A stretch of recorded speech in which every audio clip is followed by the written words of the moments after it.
गला ख़राब हुआ, इन्फेक्शन हुआ, फ़ौरन बुखार हो गया आपको, रनिंग नोज़ आपकी शुरू, नज़ला शुरू हो गया, फिर उसने नज़ले ने ज़ुकाम में कन्वर्ट होना है, उसने जम जाना है, सर आपका जकड़ा जाना है, बुरे हालात। हर दूसरा बंदा ये वाली बात कर रहा है। दवाई जो है बड़ी सादा सी, जो अहादीस में किस्तुल बहरी का जिक्र आता है, कुट शीरी के नाम से ये बाजार से मिल जाती है, पंसार स्टोर से सस्ती सी है, इसको किस्त शीरी भी कहा जाता है। ठीक है, ये ले, इसका फाइन पाउडर कर लें, पाउडर करके शहद में मिला के छिटाएं, हल्दी लें, शहद में मिला के थोड़ी सी चूसनी शुरू कर दें। 5 मिनट बाद आपका गला जो है साफ हो जाएगा और आपकी गले की दर्द खत्म हो जाएगी। सरसों का तेल लेके हल्का गर्म करके आहिस्ता से यहाँ पे मालिश करने, उसके बाद कपड़ा, ठीक है, कपड़ा ऊपर लपेट देना। गैस ट्रबल है, तजाबियत है, कुछ खा नहीं सकते, कोई चीज़ खाते हैं तो ये हो जाता है, अब तो लगता है शायद ठीक ही नहीं होना। चाहे है एच पायलोरी और कॉन्स्टिपेशन, इसका कह लें बेसिक वजह में से ये वजह भी है। तो यकीन करें ऐसे पेशेंट भी होते हैं जो बाद में तबाह हो रहे होते हैं, किसी का ब्लड प्रेशर नहीं कंट्रोल हो रहा, किसी को आम रूटीन में बिल्कुल फिट चल रहा है, या कदम दिल का अटैक हो जाता है। कि सारा कुछ चाय से आप इतना कुछ बता रहे हैं, स्टमक डिस्टर्ब आपका, आपकी जो है वो एच पैलोरी आप कह रहे हैं इससे हो रही है, इतना सारा कुछ इससे हो रहा है, हार्ट अटैक तक। गठ वाले मरीज है ना, यकीन करें उनके लिए कहवा बताने लगा हूँ, वो सुबह शाम पिए फिट रहेंगे। सौंफ ले लें 3 चुटकी और अजवाइन ले लें 3 चुटकी, इसका कहवा बना के पिए, कमाल का रिजल्ट है। ये जो आपका मोटापा होता है, निकला हुआ पेट होता है, ये भी आपके गट की वजह से। पेट बढ़ता है, इसका सरासर ताल्लुक कब्ज के साथ है। रोगने बादाम 1 चम्मच 3 महीने लगातार पिए, 1 कप गर्म पानी में डाल के, रात को खाने के 2 घंटे बाद। राई ले लें 50 ग्राम, तुम्मा ले लें 50 ग्राम, और उसके बाद गंधक आंवला सार ले लें 50 ग्राम। इसका फाइन पाउडर करके ना 1 कैप्सूल सुबह शाम खाने के 1 घंटे बाद। पथरी हो जाती है जिस्म के मुख्तलिफ, उसमें उसका क्या इलाज? थोड़ी जर्द लेनी है 7 अदद, और लेमन 800 ml शीशे की बोतल में से रख दें डाल के, 3-4 दिन बाद मेल्ट हो जाएंगे। जब अच्छी तरह मेल्ट हो जाए, हिला के देखें। नजर कैसे उतारी जा सकती है? अगर आपका तवक्कल और यकीन है तो आप ये पढ़ के दम कर दें, अल्हम्दुलिल्लाह नजर जो है, नजर बद फौरन खत्म हो जाती है।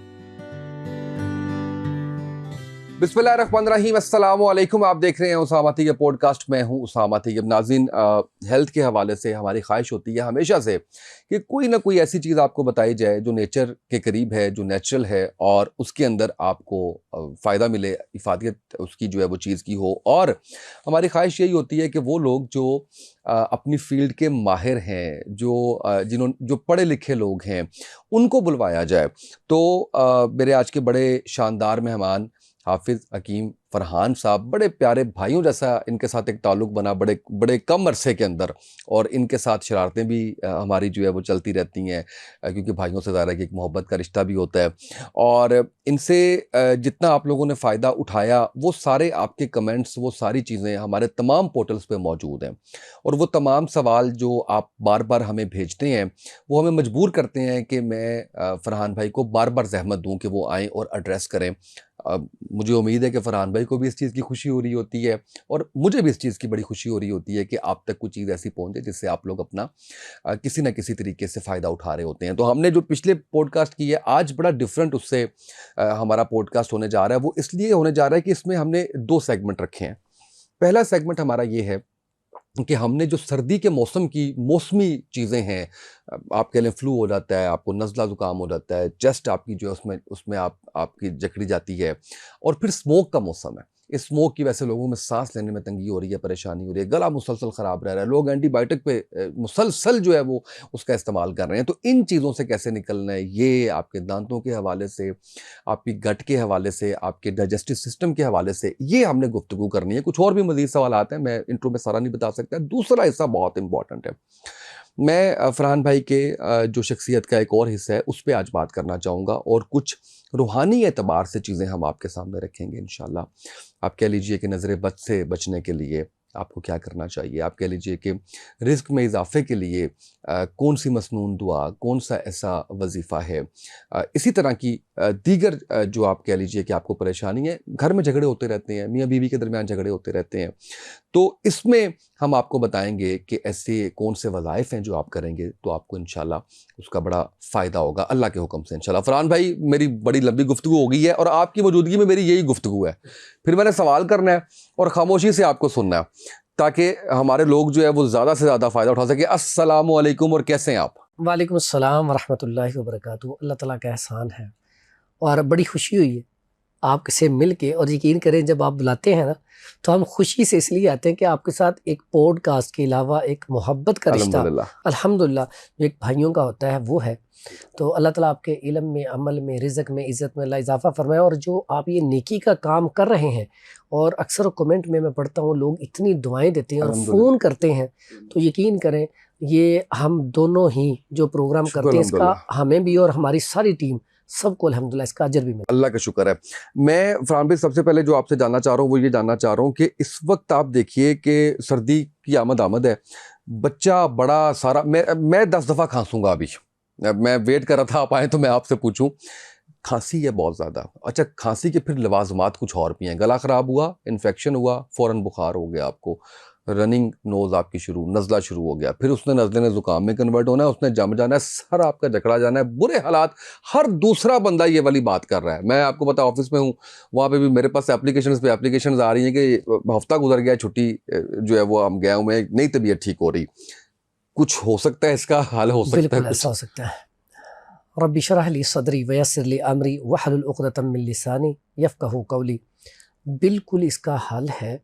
और जब भी इन्वायरमेंट चेंज होता है, मौसम जब भी चेंज होता है, जब गर्मी से सर्दी आती है तो हमारी बॉडी जो है वो पूरी तरह तैयार नहीं होती, तो वो थोड़ा सा जो पीरियड होता है उसमें हमें अपना ख्याल रखना चाहिए। जैसे हम एक मुल्क से दूसरे मुल्क या एक शहर से दूसरे शहर जाते हैं तो वहाँ पे बाज़-औक़ात हमारी तबीयत जो है जाते ही बिगड़ जाती है, ठीक है।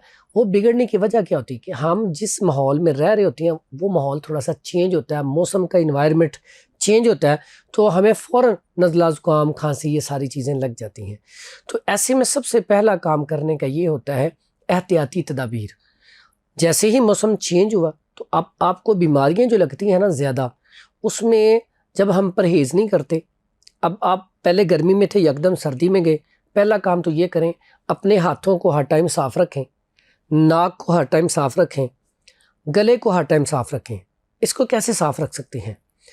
जब हम वुज़ू करेंगे ना, जैसे हमारे प्यारे नबी हज़रत मोहम्मद सल्लल्लाहु अलैहि वसल्लम ने तरीका बताया, उसमें क्या अच्छी तरह पहले बिल्कुल ये देखें, अच्छी तरह जब हाथ धोए हमने, हमारे हाथ साफ़ हो गए। और 5 दफ़ा जब हम हाथ धोएंगे तो इंशाल्लाह हमारे हाथ तो साफ़ रहेंगे। उसके बाद जब हम कुल्ली करते हैं, मुंह में पानी डालते हैं, तो उसमें एक हम ये काम करते हैं जो हमारा तरीका है वुज़ू का, जो सुन्नत तरीका है कि गले में जब कुल्ली करते हैं तो अच्छे तरीके से गरगरे, जिसे हम गरारे कहते हैं, वो करते हैं। उससे क्या गले तक पानी जाता है। जब बाज़-औक़ात हम जाते हैं, डस्ट पड़ती है गले में, कीड़ा वगैरह, कचरा वगैरह होता है, तो जब हम गरारे करते हैं उससे कचरा ख़त्म हो जाता है, गला आपका साफ़ हो गया। तीसरा काम, जब हम नाक में पानी चढ़ाते हैं, और यहाँ पे अल्फाज है चढ़ाने के, अक्सर हम ये ऐसे करके तो वुज़ू कर लेते हैं, ऐसे नहीं, अच्छी तरह नाक में पानी चढ़ाएं, फिर अच्छे तरीके से उसको झाड़ें। अब झाड़ने का मकसद क्या है? एक फ़ायदा नहीं है इसका, एक तो जो भी डस्ट, गर्द, गुबार वो साफ़ हो गई। उसके बाद दूसरा फ़ायदा क्या है? ऐसे पेशेंट को मिर्गी का दौरा नहीं पड़ता। उससे भी अगला बड़ा काम क्या है? साइनोसाइटिस। अक्सर लोग छींकों का शिकार होते हैं, यहाँ पे ग्लैंड्स के ऊपर सोजिश हो गई, यहाँ पे बलगम रेशा जम गया, यहाँ पे जो बंदा वुज़ू में अच्छे तरीके से नाक साफ़ करता है ना, उसे सांस का मसला होगा इंशाल्लाह, ना साइनोसाइटिस का इश्यू होगा। तो ये सारी चीज़ें कितना फ़ायदा हो गया एक वुज़ू से। दूसरा, एहतियाती तदाबीर के तौर पे आजकल मास्क को अपने ऊपर लाजम समझें, कम अज़ कम 50-60 दिन, ये जो है ना ये पीरियड, इसमें जैसे कोरोना में लाजम था ना, अब ये सारे काम आपने कर लिए, ऊपर से आपने मास्क चढ़ा लिया, कितना फ़ायदा हो गया। और मास्क को इतना महंगा नहीं है। अगर आप हमारे मुखय्यर हज़रात हैं, मैं उनसे रिक्वेस्ट भी करूँगा कि वो दुकानों पे लेके रख दें। स्कूल्स में एक जो बॉक्स होता है 200-250 का बॉक्स आ जाता है, तो वो 2-3 रुपये 4 रुपये, और दुकानदार हज़रात से भी रिक्वेस्ट है कि वो भी इसको सस्ता बेचें, क्योंकि ये समझें कि हम ये अल्लाह की रज़ा के लिए काम कर रहे हैं। तो ये एक पहलू आ गया। दूसरा, राइस का इस्तेमाल, कोल्ड ड्रिंक का इस्तेमाल इन दिनों में। उसके बाद जो हम जैसे मौसम चेंज हुआ है, हमने सॉक्स नहीं शुरू की, शूज़ नहीं शुरू किए, गर्म कपड़े नहीं शुरू किए, फौरी तौर पे करें। ऐसे अफराद जिनको खांसी, बलगम, रेशा शुरू हो चुका है, उन्हें तो चाहिए गर्म कैप पहने, उसके बाद सॉक्स शूज़ पहने, गर्म कपड़े पहने, और कंबल वगैरह वो अपना निकाल लें। अब इसमें जो नुस्खा है, अब उस नुस्खे की तरफ आते हैं। इस्तेमाल क्या करना है? काले चने शोरबे वाले बना के इस्तेमाल करें, देसी मुर्गी का शोरबा इस्तेमाल किया जाए। लेकिन इससे बढ़ के दवाई जो है बड़ी सादा सी, जो अहादीस में किस्तुल बहरी का जिक्र आता है। कुट शीरी के नाम से ये बाज़ार से मिल जाती है, पंसार स्टोर से, सस्ती सी है। इसको किस्त शीरी भी कहा जाता है। ठीक है। ये ले, इसका फाइन पाउडर कर लें। पाउडर करके शहद में मिला के छिटाएं। यकीन करिए टॉन्सिल्स का इलाज, गले की दर्द का इलाज, और आजकल जो बुखार हो रहा है सबसे ज़्यादा गले की खराबी की वजह से हो रहा है। अब ये दोनों काम इससे हो गए। अब इसमें ऐसे अफराद भी आ गए जिनकी आवाज़ बहुत अच्छी थी लेकिन आज उनसे तिलावत नहीं होती, या जब तरावियाँ पढ़ाती हैं तो गला बैठ जाता है। ऐसे अफराद भी इसका इस्तेमाल करेंगे तो बड़ा फ़ायदा उठाएंगे। नात ख्वां जो है, तो इसके अलावा इसी में अगर थोड़ा सा एडिशन कर लिया जाए, हल्दी 50 ग्राम, मुलट्ठी 50 ग्राम, सौंफ 50 ग्राम, ये 3 चीज़ें ले लें। इसका फ़ाइन पाउडर कर लें। फ़ाइन पाउडर करके अगर इसको मिक्स करके इसी को अगर स्ट्रॉन्ग बनाना है, इतने वज़न में ये कुटशीरी डाल लें। गले के लिए कमाल का रिजल्ट। इसमें हम बाजू का जो हल्दी डाली है, अक्सर औकात बाज़-औकात मैं बैठा हूँ तो फ़ोन आया कि हमारे पास कुछ नहीं है, ना कोई नुस्खा बना सकते हैं, कुछ चीज़ ऐसी बनाएं जो भी हम इस्तेमाल करें और गला दर्द ख़त्म हो जाए। हमारी तकरीर भी है सुबह, तो हम बोल ही नहीं पा रहे। तो यकीन करें, हल्दी इतनी बड़ी नेमत है इन्फेक्शन के लिए, कितना बड़ा काम करती है। उसी टाइम हल्दी लें, शहद में मिला के थोड़ी सी चूसनी शुरू कर दें। 5 मिनट बाद आपका गला जो है साफ़ हो जाएगा और आपकी गले की दर्द ख़त्म हो जाएगी।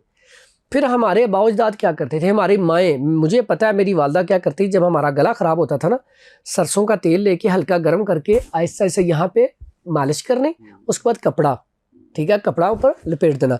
उसके बाद एक और काम करती थी, सूजी का हलवा पतला सा देसी घी में बना के ना, उन्हें कहना पीना है, खाना नहीं है, पीने वाला सूजी का हलवा पिए। यकीन करें, एक तो माँ के वो हाथों की बरकत कि रात को ये काम हुआ, सुबह बंदा बिल्कुल फ्रेश। अब वो माँ जब मालिश कर रही हो तो यकीन करें वो तो एक वो उस जैसी तो नेमत ही कोई नहीं। बेशक बेशक। लेकिन उसके साथ साथ वो जो चीज़ें थी वो इस्तेमाल करने से गला फ़ौरन ठीक हो गया। तो ऐसे में ये सारी की सारी चीज़ें फौरी तौर पे फ़ायदा करती हैं। साथ ही साथ एक जादुई दूध बड़ा कमाल का, यकीन करें मैं कहता होता हूँ कि ये जो सर्दियों के 2-4 माह है ना, ये बंदे को हफ्ते में 2-3 दिन पीना चाहिए। करता क्या, ऐसे अफराद जिनको नज़ला, ज़ुकाम, खांसी है, जिस्म में दर्द बहुत ज़्यादा है, पट्ठों में खिंचाव बहुत ज़्यादा, सादा सी चीज़ है। पहले भी हमारे बड़े जो है, कभी किसी का एक्सीडेंट हो जाना, चोट लग जानी, तो यही कहते थे। आप भी माशाल्लाह हकीम हो गए, कुछ तो आपको पता चल गया होगा। दूध लें, उसको उबालें, जब उबलना शुरू हो जाए, गर्म हो जाए, उसके बाद एक अंडा लें, देसी अंडा हो तो क्या ही बात है, उसको फेंटें, उसमें डाल दें। अब उस दूध को उतार लें। उतारने के बाद 1 चम्मच देसी घी, 1 चम्मच शहद और चम्मच का चौथाई हिस्सा हल्दी। इतना कमाल का दूध है। आपने अभी कप नीचे नहीं रखना, तो आपका जिस्म जो है वो बताएगा कि जिस्म से दर्द गायब हो गई, पट्ठों में खिंचाव गायब हो गया, जोड़ों की दर्दें सुकून हो गया। कैसा इसमें कितना कुछ है। ये एक तो इससे कॉन्स्टिपेशन नहीं होगी, वो कॉन्स्टिपेशन को ख़त्म करता है, लुब्रिकेशन पैदा करेगा। देसी घी है इसके अंदर। इन्फेक्शन के लिए, आपकी आंतों में इन्फेक्शन है, गज़ा वाली नाली के अंदर इन्फेक्शन है, यूरिटरी ट्रैक्ट में इन्फेक्शन है, यूटीआई में, तो हल्दी क्या करेगी, इन्फेक्शन को खत्म करेगी। देसी घी क्या करेगा, इन्फेक्शन को खत्म करेगा। अब उसमें आपने अंडा डाला, ये देखिए आपको एनर्जी लेवल को बढ़ाएगा। फिर साथ दूध आपने शामिल कर लिया, तो ये इतनी बेहतरीन चीज़ है। ये जो आजकल के मौसम में स्मोग है, इससे बचना है तो ये चीज़ें करें। बिल्कुल सही। साथ ही साथ खांसी के लिए बड़ा कमाल का नुस्खा, बड़ा कमाल का नुस्खा। एक मैं अभी इसमें तो सादा से एक बता देता हूँ कि सफ़ेदे के पत्ते लें, यूकलिप्टस, उसको आप 3-4 पत्ते लेके ना ताज़े ऐसे मसल के सूंघ लें। यकीन करें फौरी रिजल्ट है, फौरी। नाक को खोल देता है, बंद नाक को। उसके बाद इसी के पत्ते लें, 2-3 पत्तों का कहवा बना के पी लें, या इसको पानी में, गर्म पानी में डाल के इसकी स्टीम ले लें। सही। तो फौरी तौर पे आपका ये खुल जाएगा। ओके। आप चाय पीती हैं, चाय में डाल लें 2 पत्ते, तो ये है फौरी तौर पे नज़ला ज़ुकाम उसका इलाज बिल्कुल ठीक हो गया। अच्छा, अब मुझे ये बताइएगा कि आपका जो निज़ाम इंहज़ाम है बहुत इम्पोर्टेंट, और गट के बारे में कहा जाता है कि बस हेल्दी है तो सब कुछ ठीक है, और ज़ाहिर है कि वो हाजमा ठीक होगा तो आपकी जो है वो चीज़ें, उसके लिए कुछ चीज़ बताएं। बहुत से लोग होते हैं, अच्छा इससे फिर आगे बहुत से मसाइल हैं, जैसे आप बाकी ऑर्गन को तो डिस्टर्ब करता ही करता है, लेकिन जो इंटरलिंक्ड चीज़ें हैं जिसके अंदर आप कह लें कि आपको तेज़ाबियत हो रही है, आपको खट्टे डिकार आ रहे हैं, आप कुछ भी खाते हैं वो टेस्ट तो आ गया आपको, लेकिन जब उसने डाइजेस्ट नहीं होना तो वो तबीयत में आवाज़ारी रहनी है, उसने वो खून में कन्वर्ट नहीं होना, उसने उस तरह से वो अपना काम नहीं करना। तो इसके लिए कुछ बताइए। लोग कहते हैं साल हा साल से ये मसला चल रहा है, गैस ट्रबल है, तेजाबियत है, कुछ खा नहीं सकते, कोई चीज़ खाते हैं तो ये हो जाता है, अब तो लगता है शायद ठीक ही नहीं होना। सादा सी दो मिसालें छोटी सी दे के समझाता हूँ कि जो हम सालन खाते हैं उसे हम अगर टेबल के ऊपर रख दें और 1-2 दिन बाद जाके उसे देखें तो वो ना स्मेल उसमें आ चुकी होती है, जिसको हम पंजाबी में कहते हैं बुस गया। अब वो बाहर हवा में पड़ा था, फिर भी सालन हमारा स्मेल उसके अंदर से आना शुरू हुई। अब अगले दिन आप कहें उसके अंदर देसी घी डाल के तो ज़ाफ़रान भी डाल के खा लें तो क्या खाएंगे आप? नहीं खाएंगे। अब हमारा स्टमक है वो बाहर हवा में ख़राब हो गया, आपके अंदर आपने खाना खाया, वो खाना डाइजेस्ट नहीं हुआ, आपको स्टूल पास नहीं हुआ, वो अंदर ही है। बिल्कुल ठीक है। बाहर उसमें से स्मेल आ रही तो अंदर कितना ताफुन पैदा हो गया होगा। अब हम क्या करते हैं, अगले दिन हम पानी भी पी जा रहे हैं। अब सालन जो सामने प्लेट में पड़ा था वो 2 दिन बाद आप थोड़ा सा पानी भी डाल दें, तीसरे दिन या चौथे दिन उसमें वो कीड़े पड़ने शुरू हो जाते हैं, गैसें निकलनी शुरू हो जाती हैं। हमारा स्टमक भी ऐसा ही है, जब हमें स्टूल पास नहीं होता, लोगों को पता ही नहीं है कितनी ख़तरनाक बीमारी है। आज जो एच पायलोरी हेलिकोबैक्टर कीड़ा या लोगों के पेट में कीड़े हैं, वो ऐसे ही नहीं, वो कीड़े खाते नहीं हैं, ग़िज़ा खाई स्टूल पास हुआ ही नहीं। अब 1 दिन 2 दिन हुआ तो थोड़ा सा हुआ, अब जो अंदर वो चीज़ रह रही है वो ताफुन पैदा कर रही है। अब उससे वो चीज़ें क्या होती हैं, वो अब स्टूल पास नहीं हो, गैसें, जो मैंने कहा कि पानी पी रहे हैं वो गैस बनती है बाहर बुलबुले, इसी तरह अंदर गैसें बनी, वो गैसें फिर दिमाग को चढ़ती हैं, गुस्सा, चिड़चिड़ापन, जिद, तो गुस्से में बंदा बहुत सारे गलत फैसले कर जाता है। इसी तरह दूसरी मिसाल, आपके घर में एक गटर पाइपलाइन होती है, पूरा एक सिस्टम होता है सीवरेज का। अब आपका सीवरेज आगे से जहाँ पे वो बाहर वो पाइप जा रहा है, वो पाइप अच्छे तरीके से खराज नहीं कर रहा, बाहर पानी जो है ना नहीं जा रहा, तो अब उसमें कोई चीज़ फंस गई है। अब 1 दिन 2 दिन, अब होगा क्या, एंड क्या होगा, जहाँ से उसे रास्ता मिलेगा ना वहाँ से वो निकलना शुरू हो जाएगा, गैसेस, ठीक है, पानी भी निकलना शुरू हो जाएगा। अब वो क्या होता है कि वो गैस कितनी खतरनाक होती है, वो जहाँ से उसे जगह मिलनी उसने निकलना शुरू कर देना।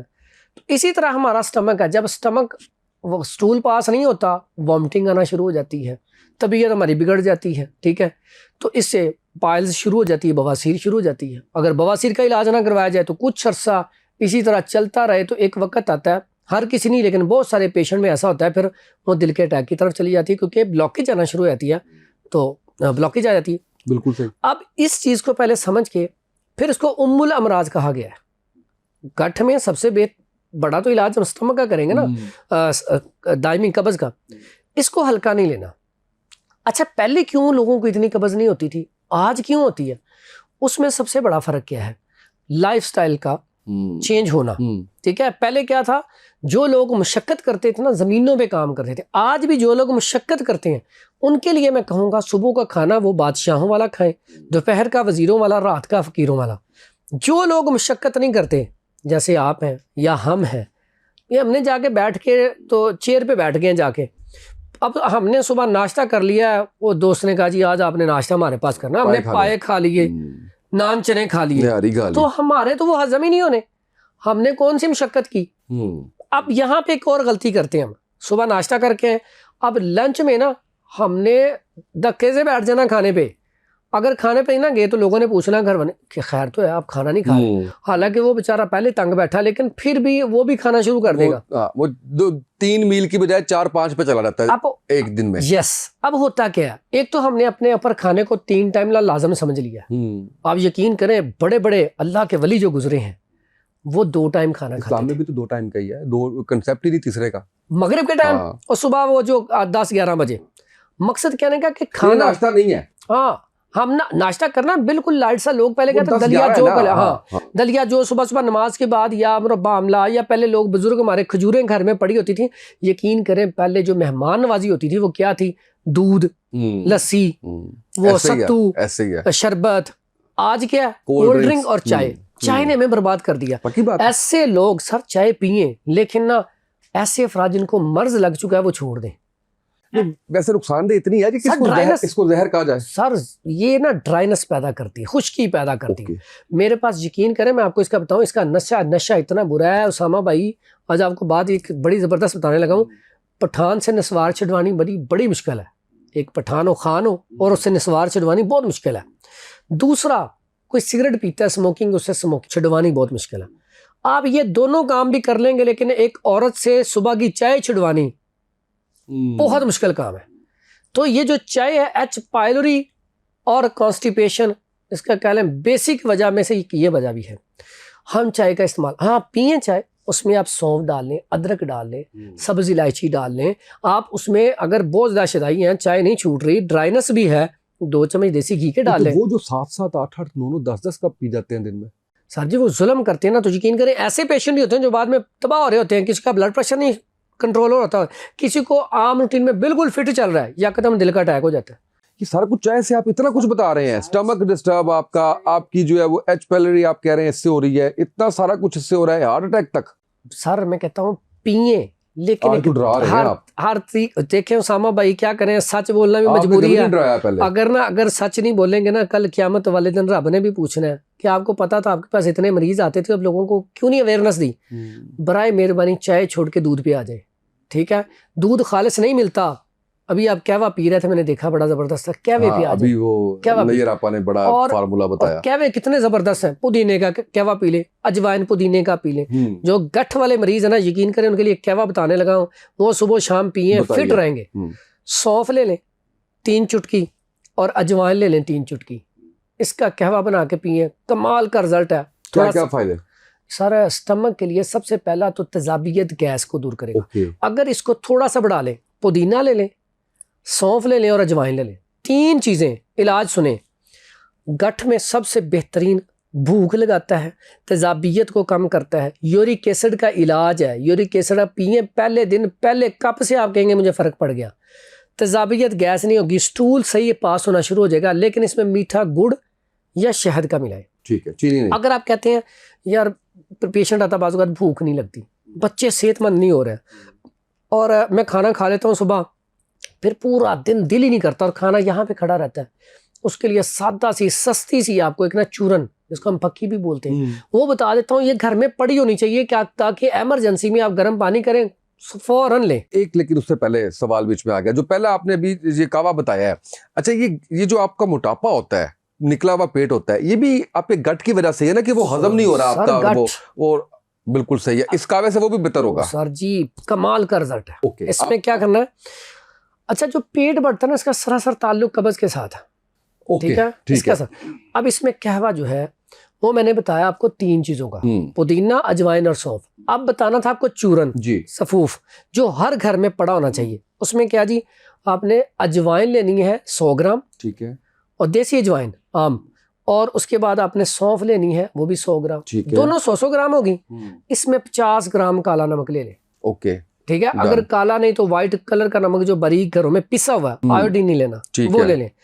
इसका आप पाउडर कर लें। अगर कोई ऐसा पेशेंट है जिसका ब्लड प्रेशर हाई रहता है, वो नमक ना डाले, ठीक है, ये बना कर रख लें। यकीन करें जब ये पहला हाफ चम्मच खाएंगे ना नीम गर्म पानी के साथ, तो आप दुआ जरूर देंगे। बिल्कुल सही। और इसी के साथ इसी में कुछ इजाफा कर लें तो कॉन्स्टिपेशन, और कॉन्स्टिपेशन के साथ साथ पाइल्स, दोनों का इलाज एक ही नुस्खे में, ठीक है। वो क्या है, उसमें अजवाइन ले लें 50 ग्राम, और सना मक्की के पत्ते लंबे वाले, डंडी ना हो, वो भी ले लें 50 ग्राम, और इसमें वाइट नमक घर में जो आम होता है बारीक वाला, वो ले लें 25 ग्राम।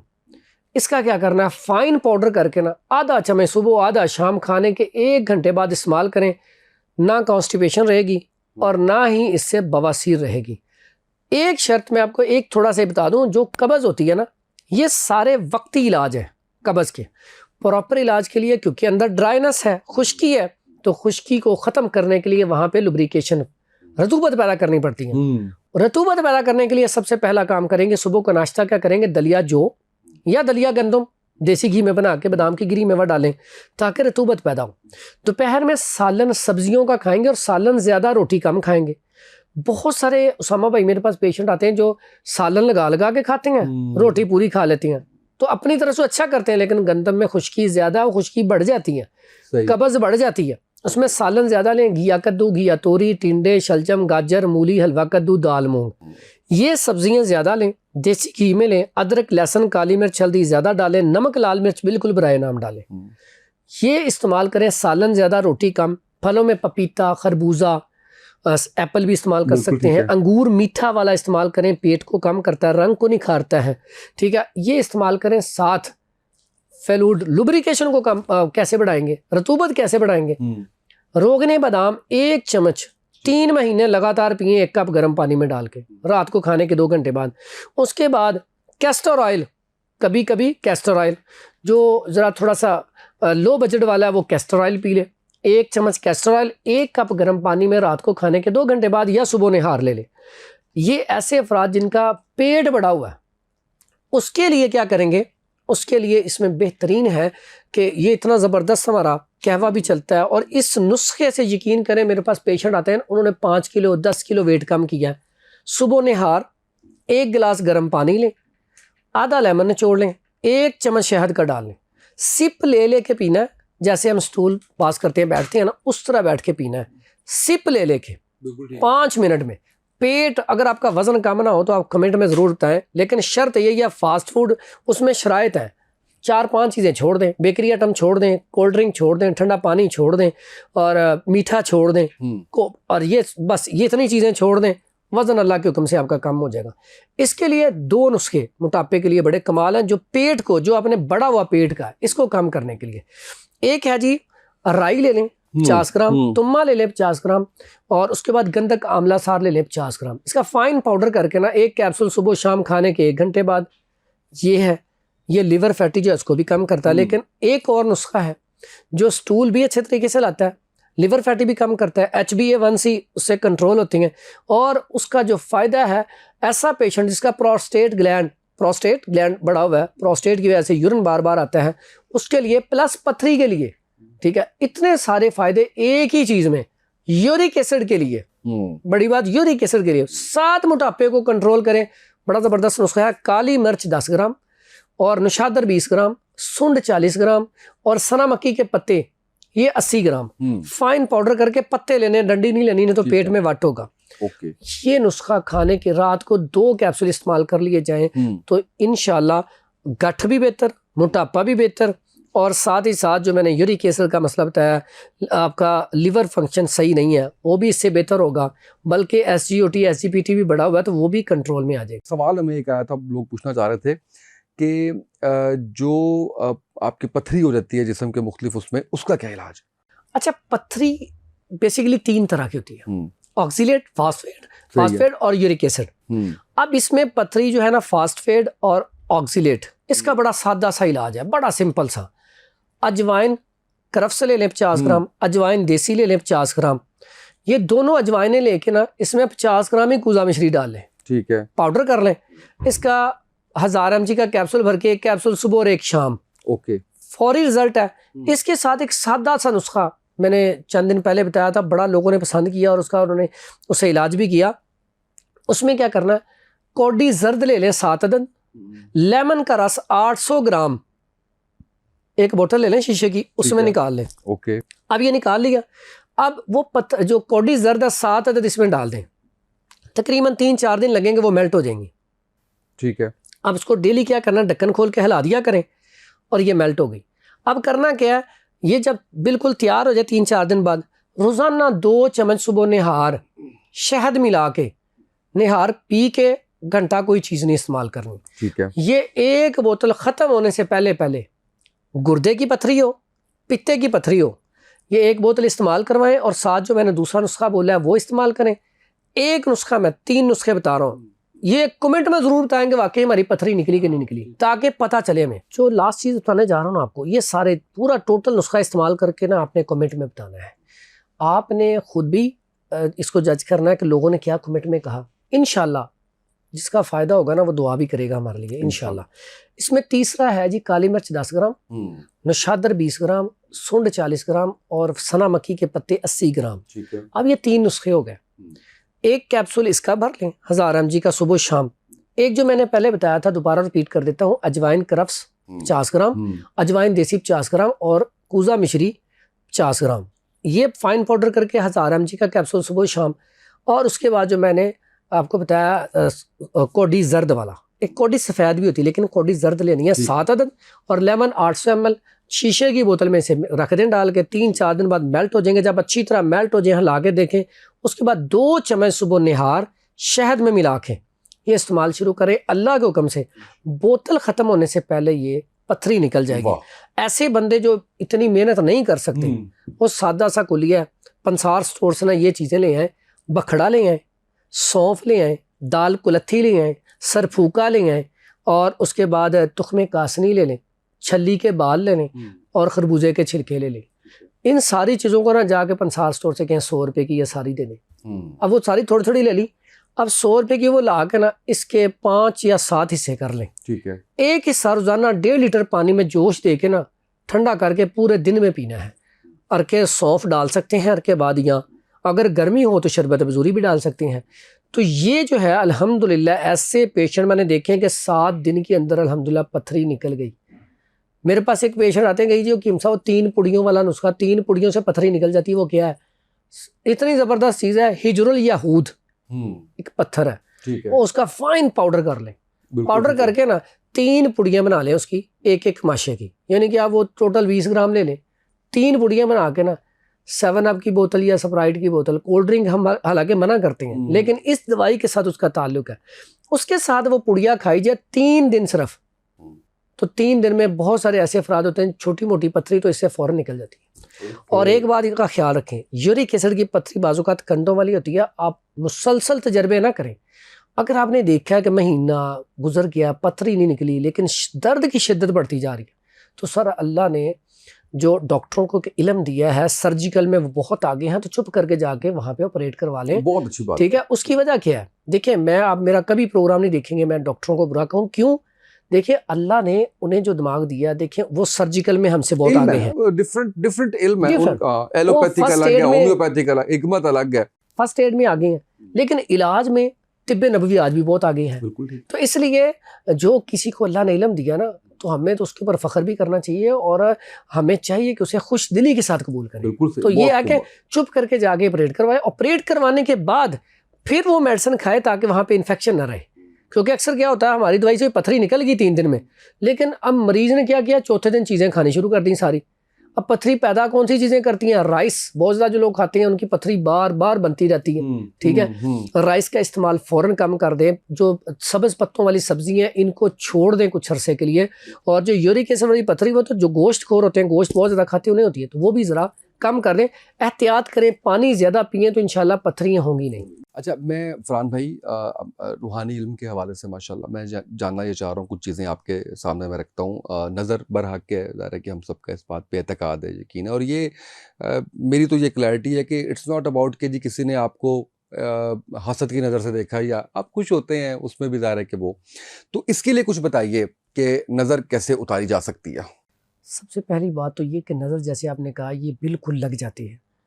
प्यारे नबी हज़रत मोहम्मद सल्लल्लाहु अलैहि वसल्लम मस्जिद नबवी में बैठे थे, तो बाहर ने एक सहाबी नहा रहा था। उसने जिस्म से, जैसे पहले होता है वो धोती होती थी, वो पहनी, तो नहा रहा था। एक सहाबी आया बाहर से, उसने ना, जैसे हम आजकल की ज़ुबान में क्या, इतना सोना जिस्म, तो इनके इतने अल्फाज अरबी में अल्फाज अदा किए, तो वो गिर पड़ा। फ़ौरन सहाबा दौड़े नबी सल्लल्लाहु अलैहि वसल्लम के पास कि ये क्या माजरा है, ये ऐसे हुआ है। तो नबी सल्लल्लाहु अलैहि वसल्लम ने कहा कि फौरी तौर पे जिस बंदे ने ये अल्फाज कहे उसका वज़ू करवाओ और वज़ू से उसको नहला दो। यानी कि इससे साबित क्या हुआ कि जो वज़ू है, जिसकी नज़र लगी हुई हो, उसका वज़ू करवा के उसके वज़ू के पानी से अगर नहला दिया जाए तो फौरी तौर पे नज़र उतर जाती है। तो इससे ये भी साबित हो गया, जो अल्फाज है ना, नज़र जो है ऊँट को हंडिया में डलवा देती है। तो नज़र इतनी बुरी चीज़ है कि नज़र लगने से एक अच्छा खासा आदमी, एक अच्छा खासा कारोबार चलता हुआ तबाह हो जाता है। बिल्कुल। अब कुछ लोग जब कुछ चीज़ देखती हैं तो वो दुआ देती हैं, लेकिन कुछ लोग ऐसे होते हैं जो दुआ नहीं देते बल्कि हसद करते हैं। अब यहाँ पे दूसरी बात, हज़रत इब्राहीम अलैहिस्सलाम हज़रत इस्माईल अलैहिस्सलाम को नज़र का दम करते थे। इसी तरह हमारे प्यारे नबी हज़रत मोहम्मद सल्लल्लाहु अलैहि वसल्लम हज़रत हसन हुसैन को दम किया करते थे। ये जन्नत के सरदार इतने खूबसूरत कि जब ये तशरीफ़ लाते तो प्यारे नबी हज़रत मोहम्मद सल्लल्लाहु अलैहि वसल्लम खुतबा देते हुए छोड़ के इनको पकड़ते और पकड़ के अपने कंधों में बिठा लेते। तो कैसी शान है इनकी कि प्यारे नबी मिंबर से उतर कर पकड़ते। तो मकसद कहने का, इनको नज़र लग जाती। जब नज़र लगती तो प्यारे नबी हज़रत मोहम्मद सल्लल्लाहु अलैहि वसल्लम जो अल्फाज अदा करते उसमें इतनी खैर है। अगर आपका तवक्कल और यकीन है तो आप ये पढ़ के दम कर दें, अल्हम्दुलिल्लाह नज़र जो है, नज़र बद फ़ौरन ख़त्म हो जाती है। वो अल्फाज क्या है? अगर आप सिंगल किसी को दम कर रहे हैं तो आऊज़ु बिकलिमातिल्लाहि ताम्माति मिन कुल्ली शैतानि व हाम्मा व मिन कुल्ली ऐनिल लाम्मा, ये अल्फाज है। अगर दो को दम करते हैं तो वो पहला अल्फाज आऊज़ु बिकलिमाति, यहाँ पे उईज़ुकुमा, ये अल्फाज आपने बोलना है। तो यही दुआ पढ़ के 3 मरतबा दम करनी है। पानी के ऊपर भी दम कर दें, फूंक मार दें, और बच्चे के ऊपर भी दम कर दें। बड़ा है, बच्चा है, छोटा है, उसके ऊपर दम कर दें तो अल्हम्दुलिल्लाह अल्लाह के हुक्म से ठीक हो जाएगा। साथ ही साथ जो मेरे इतने अरसे में जो मेरे पास पेशेंट आते हैं, अक्सर गाड़ी ली, कोई मकान लिया, कुछ भी चीज़ ली, या वैसे ख़ुद भी मैं कहता हूँ, आपने देखा फॉर एग्ज़ाम्पल सबसे ज़्यादा नज़र किसको लगती है? अक्सर औकात बेटा जब कपड़े अच्छे पहने हों तो बाप देखता है, या माँ देखती है ना बच्चे को या बेटी को, तो फ़ौरन नज़र लग जाती है। और बीवी अगर हस्बैंड को देखे, हस्बैंड बीवी को देखे, माँ अपने बेटे को देखे, तो पहला लफ्ज़ क्या बोले? माशाल्लाह ला कुव्वता इल्ला बिल्लाह, तो नज़र लगेगी नहीं। तो ये अल्फाज जो है ना, ये लाजमी बोलने हैं कोई भी चीज़ आपको। तो मेरे जो तजर्बे में एक और चीज़ है बड़ी ज़बरदस्त है, सूरह मुल्क जी, इतनी कमाल की, आप इसका तर्जुमा पढ़ें, कमाल चीज़ है। सूरह मुल्क आप अव्वल आखिर दुरूद शरीफ पढ़ें। सूरह मुल्क 2 दफ़ा पढ़ें आप। उसमें जो लफ्ज़ आते हैं ना, फर्जिइल बसरा हल तरा मिन फुतूर जी, अगर तो नज़र आम कम लगी है तो 1 दफ़ा पढ़ के आप दम कर दें। ये अल्फाज 2 दफ़ा पढ़ें। अगर एक देखते हैं कि नज़र ज़्यादा सख्त लगी हुई तो फिर आप ये 2 मरतबा सूरत पढ़ दें, और फर्जिइल बसरा हल तरा मिन फुतूर ये 4 दफ़ा पढ़ लें अल्फाज। उसके ऊपर दम कर दें। अल्लाह के हुक्म से, अल्लाह के हुक्म से तवक्कल और यकीन होगा तो इंशाअल्लाह मामला हल हो जाएगा। लेकिन जिसको दम करें बालिग है तो पहली शर्त उसे नमाज पे लगाएं, कुरान मजीद पे लगाएं, क्योंकि बाज़-औक़ात शैतानी वसवसे होते हैं, इसकी वजह से होता है। तो नमाज और कुरान की तलकीन ज़रूर करें। आखिर में मैं चाहूँगा कि सब लोग या अक्सर लोग चाहते हैं कि उनके रिस्क में इजाफा हो, बरकत हो, और अगेन पैसे कमाना या पैसों के लिए मेहनत करना या ख्वाहिश रखना कोई गलत बात नहीं है। इसके लिए कोई वजीफ़ा बताइए। अच्छा, अक्सर औक़ात ना हम लोग समझते हैं कि वजीफ़ा पढ़ने से ना दौलत आ जाएगी। पहली शर्त क्या? काम। पहले मेहनत करें। जैसे हम अपना दुकान है या हमारी फैक्ट्री है, हम उसको पहले ताला लगा के उसके बाद आयतल कुर्सी पढ़ के फिर जाते हैं, उसे खुली छोड़ के नहीं जाते। दुआ के बारे में भी यही है ना कि दुआ आप, मैं पॉडकास्ट कर रहा हूँ और दुआ ये कर रहा हूँ कि मैं अमेरिका का सदर बन जाऊँ, उस तरफ डायरेक्शन ही नहीं है मेरी, वो कर ही नहीं रहा। बिल्कुल सही है। छोटा सा एक वाक़या सुनाता हूँ जो बड़ा मेन और ज़बरदस्त है। ये हमारे इलामा नवीद शहजाद साहब, उन्होंने एक जगह पे कोड किया, तो मैंने वो काफ़ी जगह पे बयान भी किया और लोगों ने वाकई उसको सराहा, समझा। तो हमें चीज़ें सीखनी चाहिए ना, जब भी कहीं से भी कोई अच्छी बात मिल जाए। तो उन्होंने एक प्रोग्राम में कहा था कि आपने जब रिज़्क़ के हवाले से ना, तो इस हदीस को पहले देखना है। हमारे प्यारे नबी हज़रत मोहम्मद सल्लल्लाहु अलैहि वसल्लम बैठे हुए, एक सहाबी आया, बैठा। अब वो देखें इमाम है तो उन्हें पता चल जाता है कि कुछ ये सवाल करने वाला है। तो पूछा, कैसे, खैरियत से बैठे हो? कहता, आपको क्या बताऊँ, ये जो माले गनीमत है कुछ थोड़ा सा मुझे भी इसमें से दे दे, को मेरे हालात बड़े ख़राब हैं। तो आपने पूछा, आपके पास क्या है? तो उन्होंने कहा, एक वो चटाई है, एक वो प्याला है, बस 2 ही चीज़ें हैं मेरे पास, और कोई चीज़ नहीं है। उन्होंने कहा, वो ले आओ। कहता, मैं वो खा लेता हूँ, उसमें पी लेता हूँ, उसमें सो जाता हूँ, आधी नीचे बिछा लेता हूँ। तो प्यारे नबी सल्लल्लाहु अलैहि वसल्लम ने फरमाया, वो लेके आओ। अब वो लेके आए तो नबी सल्लल्लाहु अलैहि वसल्लम ने वहाँ पे सहाबा से कहा, कौन है जो इसे ख़रीदेगा? एक सहाबी उठा, उसने कहा, जी 1 दिनार। तो प्यारे नबी कहते, नहीं। और कौन ख़रीदेगा, इसको थोड़ा सा बढ़ाओ। एक और सहाबी उठे, उन्होंने कहा, जी 2 दिनार। नबी सल्लल्लाहु अलैहि वसल्लम ने सहाबी से कहा, जाओ लेके आओ। वो लेके उसको दिया, 2 दिनार आ गए। अब 1 दिनार का उसको कहा कि राशन लो, अपने घर दे और घर कह आओ कि मैंने अब 10 दिन घर नहीं आना। ठीक है। इससे ये साबित हुआ कि आप काम के लिए बाहर निकल सकते हैं, मेहनत मजदूरी कर सकते हैं। दूसरा जो 1 रियाल था, उसे कहा, जाओ जाके ना बाहर जाओ, लकड़ी का वो लेके आओ, दस्ता बना के। वो जब जैसे कुल्हाड़ी है, वो बल्कि प्यारे नबी सल्लल्लाहु अलैहि वसल्लम ने खुद दस्ता बना के उसमें डाल के उसे कुल्हाड़ी पकड़ा दी, ये पकड़ो, इस साइड पे जंगल है, जाके लकड़ियाँ काटो, काट के वो बेचो, फिर मेरे पास आओ 10 दिन के बाद। 10-15 दिन के लिए उसे भेज दिया। अब वो गया, जब वो आया ना 10-15 दिन बाद, तो आके बड़ा खुश, और नबी सल्लल्लाहु अलैहि वसल्लम कहता है 10 दिनार पकड़ाए, ये मैंने अपने सारे खर्चे करके तो ये 10 दिनार बचे हैं। तो इससे क्या साबित हुआ? एक तो ये कि जब जो था ना प्याला और वो चटाई, जब वो भी चली गई तो तवक्कल और यकीन तो फिर मजबूत होना कि अब हर चीज़ लुट गई है, अब मेहनत करनी है। बिल्कुल सही। अब इंसान देखें, बहुत सारे ऐसे लोग हैं जो बिल्कुल ग्रास रूट पे जाके फिर यकदम ऊपर को जाते हैं, उन्हें समझ बूझ आ जाती है कि बस अब वो रब है और साथ में मेहनत हमने करनी है, रब ने फजल कर देना है। वहाँ पे फिर उसने 10 दिनार 10 दिनों में कमा लिए, अल्हम्दुलिल्लाह। तो ऐसा ही है, पहले आप मेहनत करें, मेहनत के बाद मैं दुआ बता देता हूँ, फिर आप दुआ पढ़ें, इंशाल्लाह तवक्कुल और यकीन आपका मजबूत है। तो 3 कुलिया आपको बता देता हूँ। पहला है इस्तिग़फ़ार कसरत से करें। जो लोग पढ़ते हैं ना अस्तग़फ़िरुल्लाह अल्लज़ी ला इलाहा इल्ला हुवल हय्युल क़य्यूम व अतूबु इलैह, इसके बारे में है वक़ुल तस्तग़फ़िरू रब्बकुम इन्नहु कान गफ़्फ़ारा युरसिलिस समा अलैकुम मिदरारा व युमदिदकुम बिअमवालिन व बनीन व यजअल लकुम जन्नातिन व यजअल लकुम अनहारा। रब कुरान में कह रहा है कि जो इस्तिग़फ़ार करता है मैं उसे बागात का मालिक बना देता हूँ, नेमतों से नवाजता हूँ। सिंपल सर, सिंपल रब से माफ़ी मांग रहे हैं ना।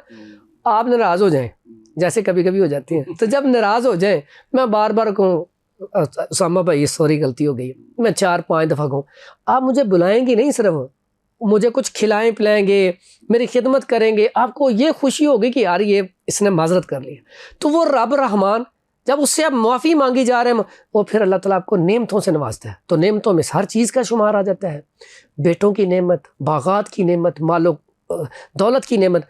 इसी तरह एक मैं आपको वो जो अक्सर मैं पढ़ता हूँ, तो अक्सर लोग पढ़ते हैं, तो मैंने ना एक हमारे उस्ताद हैं, उन्होंने ना मुझे बताया कि आप चारों को इकट्ठा कर लिया करो, तो एक गिन लिया करो, एक कलीमा, तो 300 मरतबा डेली पढ़ लिया करो, खैर ही खैर है। उसमें अल्फाज क्या है? ला इलाहा इल्लल्लाह, ला हौला वला कुव्वता इल्ला बिल्लाह, अस्तगफिरुल्लाह, अल्लाहुम्मा सल्ली अला मुहम्मद व अला आलि मुहम्मद। अब पहला ला इलाहा इल्लल्लाह अफजलु ज़िक्र, इससे बढ़ के दुनिया में जिक्र ही कोई नहीं। ला हौला वला कुव्वता इल्ला बिल्लाह, ऐसा बंदा जिसको जितना मर्जी नुकसान होता है, अल्लाह ताला सारे के सारे नुकसान, ये पढ़ने वाले के सारे नुकसान नफ़े में बदल के वापस लौटा देता है। जन्नत के ख़जानों में से बड़ा ख़जाना ये। अगला है अस्तगफिरुल्लाह, इस्तिग़फ़ार की मैंने आपको फजीलत बता दी। एंड पे अल्लाहुम्मा सल्ली अला मुहम्मद व अला आलि मुहम्मद, इसके बारे में हदीस है ना, एक सहाबी नबी सल्लल्लाहु अलैहि वसल्लम के पास आया कि मैं कुछ हिस्सा इबादत करता हूँ, कुछ हिस्सा दरूद पढ़ता हूँ। तो नबी सल्लल्लाहु अलैहि वसल्लम का दरूद को बढ़ा दो मेरे ऊपर दो। फिर आया दूसरी दफ़ा और बढ़ा दो, फिर और जब लास्ट में आया ना, तो उसने कहा मैं ना पूरा टाइम ना जो इबादत का एक मखसूस किया ना, मैं सिर्फ दरूद ही पढ़ता हूँ, बस वो इबादत का टाइम मेरा ना इतना अरसा मैं दरूद ही पढ़ता रहता हूँ। तो नबी सल्लल्लाहु अलैहि वसल्लम ने क्या फरमाया? तुम्हारी जो जो ख्वाहिशात है ना, रब सारी पूरी कर देगा। यानी कि साबित हुआ कि जो दरूद कसरत से पढ़ता है, उसकी जो जो ख्वाहिशें हैं अल्लाह सारी पूरी करता है। लेकिन इसमें एक हदीस है कि बाज़ 70 जो हैं वो वहाँ पे पूरी होंगी, अगले जहान में 30 यहाँ पे। इतनी जल्दी घबराएं ना, परेशान ना हो। और जब वो बंदा आखिरत वाली देखेगा ना, तो रब से कहेगा रब ये भी उधर ही पूरी कर देता। तो मकसद कहने का ये है कि तवक्कल और यकीन, पहले मेहनत, उसके बाद हर टाइम वुज़ू में रहना शुरू कर दें। कोशिश करें कुरान मजीद रोज़ाना ज़रूर पढ़ें। सुबह की नमाज के बाद 1 सफ़ा पढ़ लें, 2 सफ़े पढ़ लें। जो कुरान पढ़ता है उसमें खैर ही खैर है। इसके बाद अगला काम है, आप जितने भी थके हुए हैं फ़र्ज़ नमाज ना छोड़ें, सुबह अजान से पहले उठ के 2 रकत पढ़ लें। आखिरी बात, जब आप काम पे जाएं, ड्यूटी पे जाएं, ऑफिस में जाएं, जो भी आपका बिजनेस है, जाने से पहले 2 रकत नमाज पढ़ के जाएं। अल्लाह मैं जा रहा हूँ, मेरे लिए सारे खैर के रास्ते खोल दे, जहाँ भी जा रहा हूँ मेरे लिए काम सारे आसान कर दे। तो इंशाल्लाह इसमें हमें बहुत सारी चीज़ें मिल गई, रिज़्क़ के साथ साथ बहुत सारी चीज़ों का फ़ायदा होगा। और यही कुलिया ऐसी मेरी बेटियाँ और बहनें जिनके रिश्ते नहीं हो रहे, उनके लिए भी यही सारा कुछ वो पढ़ना शुरू करें। साथ ही रब्बी इन्नी लिमा अंज़लता इलैया मिन खैरिन फ़कीर, ये कसरत से दुआ पढ़ें और यही सारा अमल करें। इंशाल्लाह अल्लाह के हुक्म से उनके अच्छे रिश्ते आने शुरू हो जाएंगे। ठीक है, बिल्कुल सही। बहुत शुक्रिया आपका फरहान भाई, इतने अच्छे तरीके से आपने बताया, ना सिर्फ सेहत के हवाले से बल्कि रूहानियत के तौर पे भी बहुत अच्छी बातें की आपने। और ज़ाहिर है कि जो बात हदीस के मुताबिक हो, इस्लाम के मुताबिक हो, कुरान के मुताबिक हो, तो उस पर तो किसी को अमल करते हुए भी वो किसी किस्म की हिचकिचाहट नहीं होती। अल्लाह आपको जज़ाए खैर दे। नाज़रीन, आज के पॉडकास्ट का फीडबैक ज़रूर दीजिएगा। आज के इस पॉडकास्ट से इतना ही, इजाज़त दीजिए, अल्लाह हाफ़िज़।